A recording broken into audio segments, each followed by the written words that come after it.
Providence by Stephen J. Irwin. Narrated by Chris Miller. Copyright 2021 Stephen Irwin. www.stephenirwin.com.au. A great horse will change your life.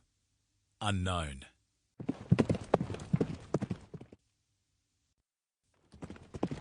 Chapter 1.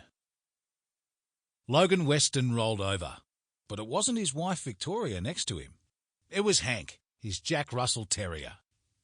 After all the emotion of the past 72 hours and the Queen Anne Stakes victory at Royal Ascot, everyone inside the Baker racing team had let their hair down at the celebration after-party. It was now 4:30 a.m, and Logan knew he and Victoria had returned at around 12:30 a.m.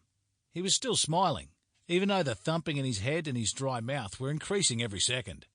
He rose to find something for the pain, dodging the clothes strewn everywhere. Vague memories of last night came back, and he smiled to himself. As Logan sat at the breakfast bench, waiting for the kettle to boil, he reflected on the past 9 months. He certainly wouldn't have been sitting at the breakfast bench in his new house, working for Baker Racing in England, the morning after winning the Queen Anne Stakes, with the highest-rated racehorse in the world under his care, if Angus Masters had not bought Logan's best horse, My Blue Boy, out from under him a few days before the WS Cox Plate in Melbourne last October. If that hadn't happened, things would have been very different.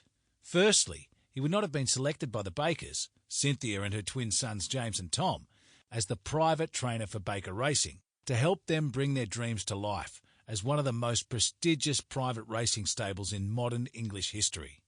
Going from starving while running his own racehorse training business in Australia to now being the envy of every racehorse trainer worldwide was more than a dream come true for him.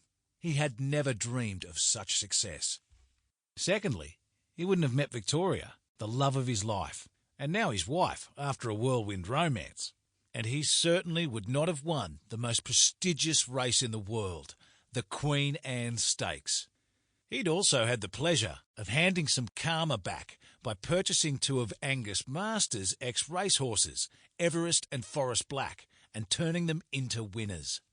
Possibly the most significant change over the past 9 months was that he now felt he finally belonged somewhere. With the Baker Racing team, he felt at home. Hank walked into the kitchen, and Logan opened the door and let him outside. Hank turned to make sure Logan knew he needed to wait and keep the door open while he peed. On the other side of Newmarket, Angus Masters, lying back in his cell, had plenty of time to reflect on the past. Sample complete. Ready to continue?